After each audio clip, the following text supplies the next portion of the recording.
What's poppin', T subs and T squads? So, Real Housewives of Atlanta, season 14, episode 11, Cabin Fever.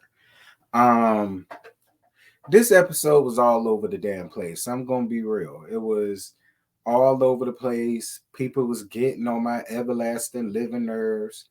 I'm kind of glad that the trip is over with now. Sonya got on my nerves. Sheba Sheree got on my nerves. Fatoon Trout Face got on my nerves. Team Twirl got on my nerves a little bit. Y'all know Mugshot, MasterCard stay on my nerve. Like it was just like the only person that I was really here for like that was Mayetta. And shout out to Mayetta for getting the damn confessional. And she was bad as hell in her confessional too. Shout out to Mayetta. Y'all know I live for her. We could get rid of Fatone, old Trout Face behind because it ain't the 2 minute mark yet. And we could go on ahead and just bring in Mayetta. I don't know why she turned it down. Turn up, Mayetta, and come on. We need you, child. Anyway, Lord, my phone. Oh,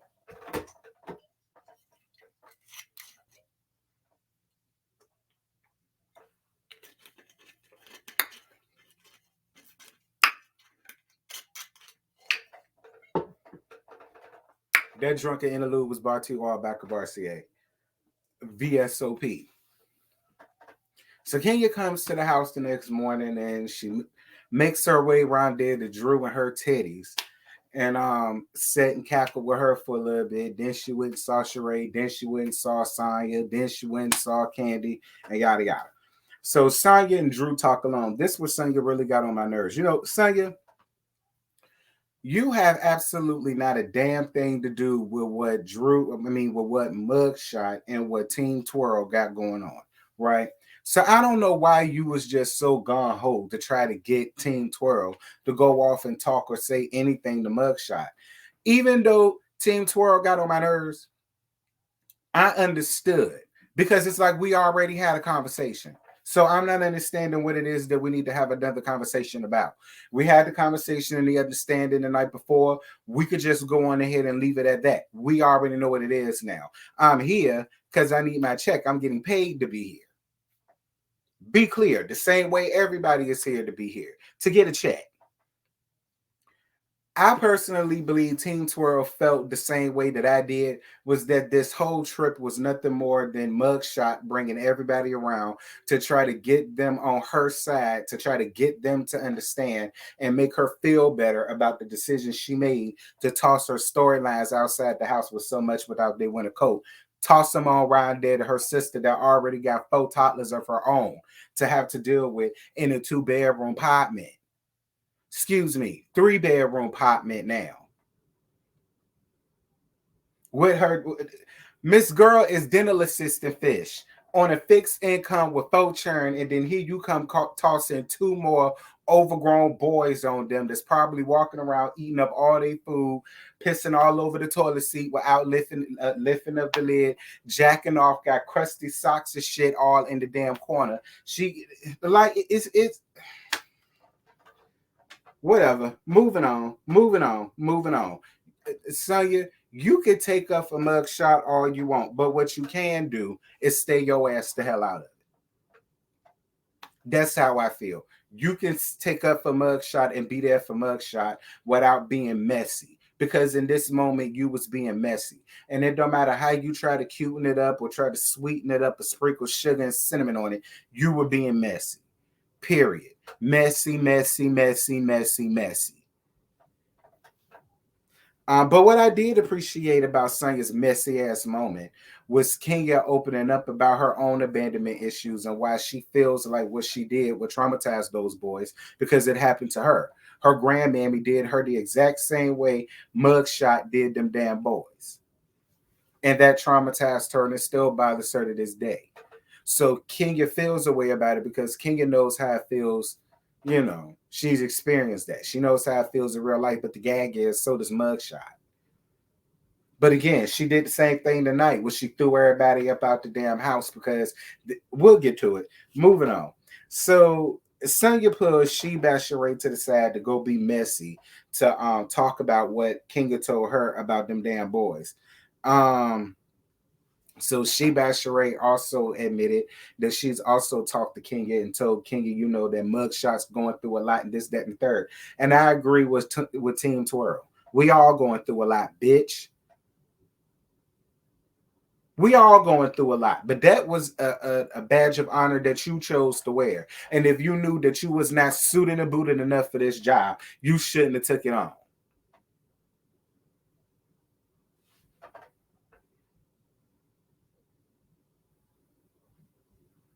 Talk about something you don't want her to bring up her nephews. Well, too bad.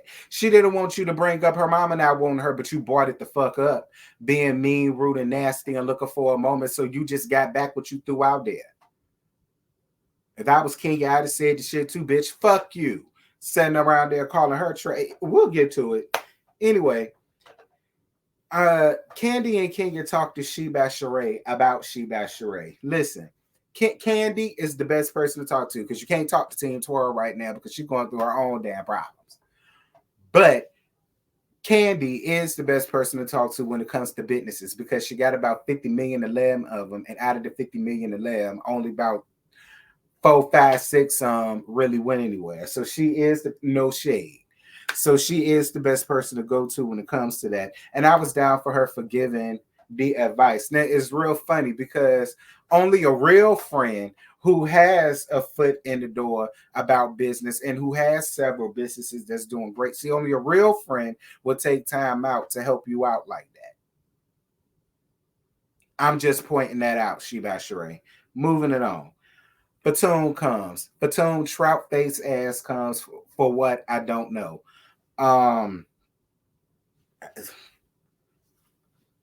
Girl, Fatum just looked dead in the face. Like she really do. Fatum looks so dead and dense.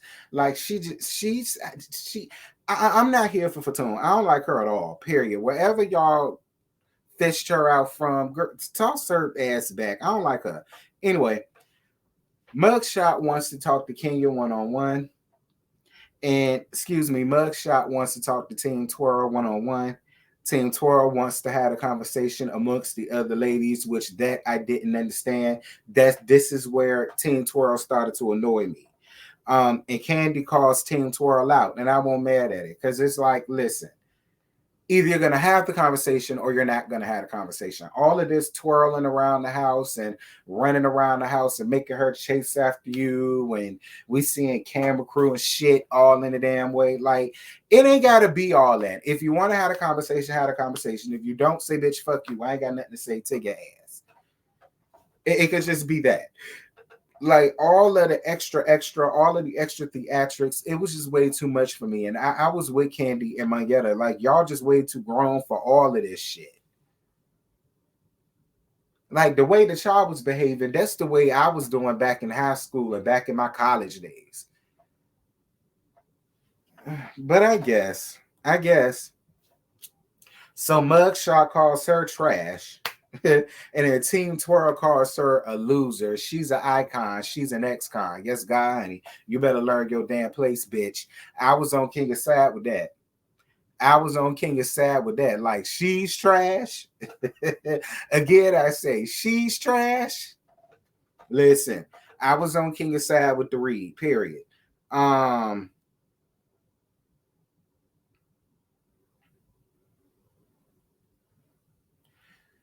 Kenya calling out Sonya about her playing defense. And I'm glad that Kenya did that because Kenya was absolutely right. And all of these excuses that Sonya was giving was ridiculous to me. Like, if you're going to sit up here and make such a big damn deal about Drew and Drew's behavior, but you're not going to do the same thing when it comes to Mugshot, that makes no sense to me. It's like you're trying way too hard to be on her damn side. And it's like you ain't got to give all of that, sis. You know what I'm saying?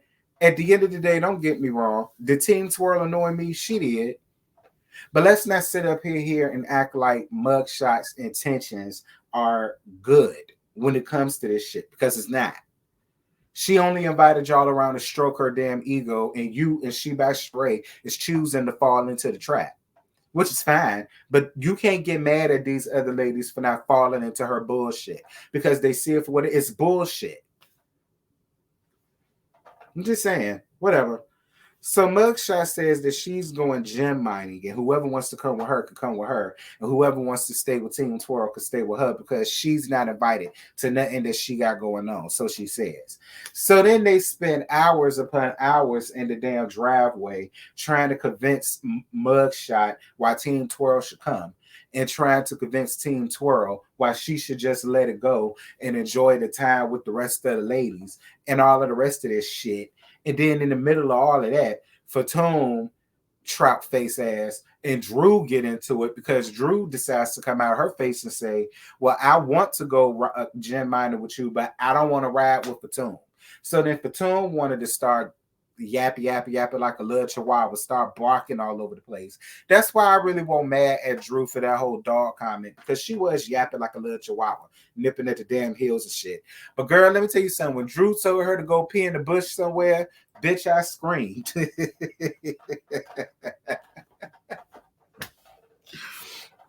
Listen, Drew was coming through with the reads. I will say that. Drew was coming through with the reads. I was here for it. I was down for it. I was down for it.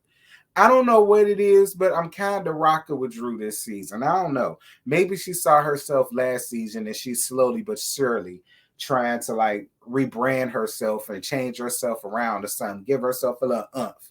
Because I was down for I thought that was funny. The whole pee in the bush thing, I was here for it.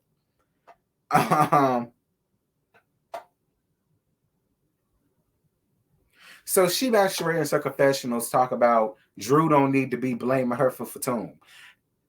And I get it. I mean, at the end of the day, Fatone is just putting a 20 on 10. Fatone is trying way too much, way too hard. And Fatone, all you had to do was come up here and be your damn self, because I don't like you, bitch. They need to go toss your ass from wherever they exhume you from. Moving on, child. Or the Gordon's fisherman or somebody need to come back and scoop your ass up. Anyway, so MasterCard goes in the house crying, which I thought was completely hilarious because you was all up in the expedition talking all this cold cash shit about how you don't care and you weren't bothered and this your trip and you gonna have a good time and you not gonna sit over here and worry about it and such and such and such. But sis, you bothered. You bothered. And I really wished you would have played Omarion in the situation and just been unbothered the way you said you was. See, a real unbothered woman just would have got up in her car, whoever ride with me, I'm pulling out, ho. Y'all better Uber there because when I get into the car, we out of here. You understand? That's what real people that's over the situation would have done. But you're bothered. Like the fixation on Kenya and Kenya's acceptance to Marlo is huge, and it runs way deeper. And I kind of feel like the only reason why she feels that way is because she feels like because they both shared similar experiences, that Kenya is supposed to understand why she is the way she is. Don't get me wrong. For all intents and purposes, Kenya and Mugshot were one and the same for a long time. The difference between the both of them is Mugshot. Kenya is actually putting the steps forward to change. She's gone to get help. She's seeking help. She goes, she has a therapist. I'm more than sure she got a life coach. She got herself together and she's removing people and things that does not need to be in her life because they mean her no good. That's the difference between y'all. While yes, y'all grew up the same way, you can't let that ruin or dictate or run your life as an adult and how you navigate relationships. She did that for a long time, and it landed her with the likes of Miss Marquina Daly Everlasting. And she's over that now, much like she over you. I'm not mad at it.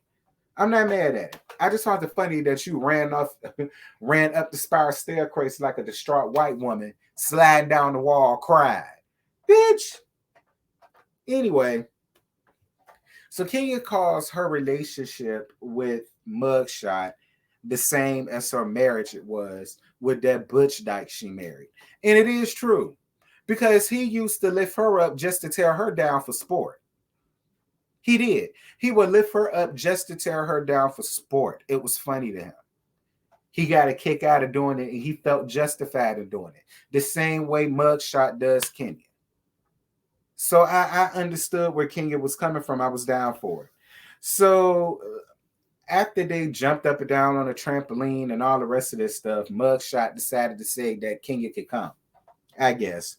So the ladies go gym manning, and then they went to some man that was a damn Trump supporter, thanks to Kenya. Um, thanks to the cameraman, because the cameraman saw it first, and then Kenya saw it. I thought it was funny because the gag is he looked like he ain't want y'all black asses there in the first damn place. Like Mugshot, I'm gonna need for you to do proper examination when the next time you do a cash trip. You need to make sure you have all your ducks in a row, child. Make sure you have all your ducks in a row. Make sure you have all your duck eggs in a row. However it goes, y'all know. Moving on. Cause nah, for real. He looked like he ain't want none of y'all black asses there. Yeah, y'all pretty, but he ain't want y'all black asses there. I'm just saying. Um, listen, it was real tired though. Kenya won't hear for it. Drew won't hear for it. Sheba Sheree won't hear for it. Sonya really won't hear for it. Quiet as it's kept. She tried to act like it was, but she won't. She was trying way too hard.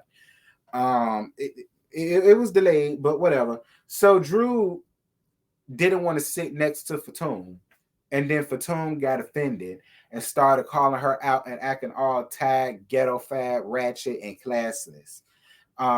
Which is a no-go because you already in a damn Trump supporter place of business. And you up here with all this ghetto fat nigga shit. Like anyway, when they get back home, Mugshot decided that she's had enough. And she has Sheba Sheree to carry her broke ass toe all around the damn house to call all the ladies to say that Mugshot want to talk to her or talk to them or whatever the case may be. I will say this: Mugshot's confessional was real cute. I would love to know where she stole it from, because we all know she ain't bought, she ain't bad paid or bought a damn thing. I would love to know where she got it from. She probably got it from Pookie and Ray Ray and them. Um, listen, this whole trip, and she kept saying it.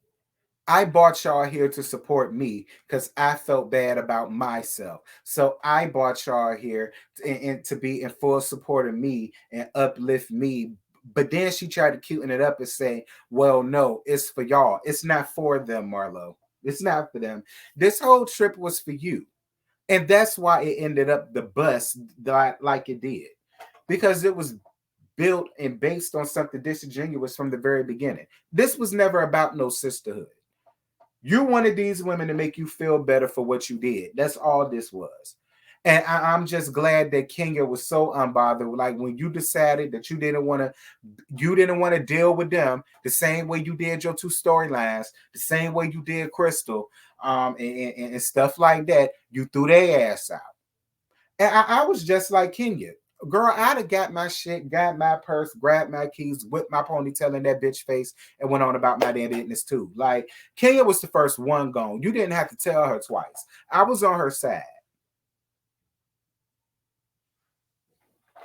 Mayetta sitting over there trying to figure it all out. Listen, Mayetta, I ain't mad at it because I like you, baby. I'm real glad that you had a damn confessional. So I'm here for it.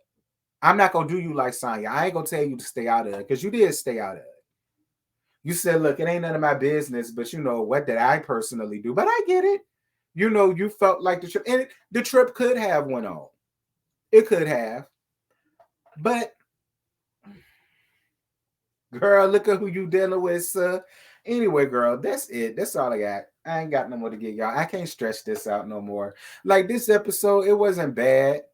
You know what I mean? But it was what it was. Okay, it was what it was. Like I say, I won't mad at Kenya and her attitude. The only thing I was upset about was just her not keeping it real. I would have much rather Kenya just said, bitch, I said what I had to say to you, ho. There's nothing else that we need to discuss. But then again, you could blame that on saying it because she was the one that went back and carried that bone, which she didn't have to. Just saying. But y'all drop down in the comments. Y'all let me know what y'all thought about tonight's episode. And yeah, Married to Medicine is coming tomorrow in the morning, like it always is on Mondays. Tonight just gonna be about Roa. Oh, before we leave, child, where your shot glass? Where your shot set? I'm gonna give y'all a minute.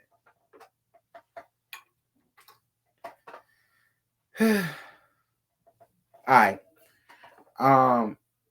Yeah. Salute, girl.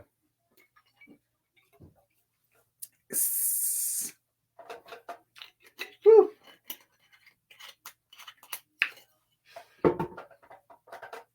Girl, it was a brown kind of night for me. Anyway, I'm gone. Bye.